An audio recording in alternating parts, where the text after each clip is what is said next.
আসা।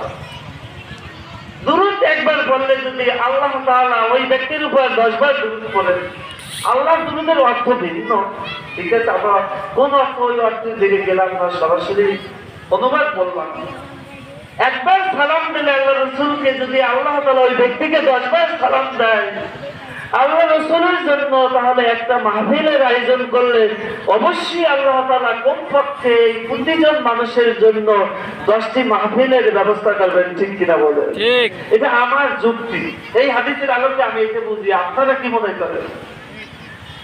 যদি একবার আল্লাহ রসুলকে কোন ব্যক্তি সালাম দেয়, তাহলে আল্লাহ রসুল সাল্লাল্লাহু আলাইহি ওয়াসাল্লামের পক্ষ থেকে, পক্ষের কথা নাই, আল্লাহ তাআলা খুশি হয়ে ওই ব্যক্তিকে 10 বার সালাম দেয়।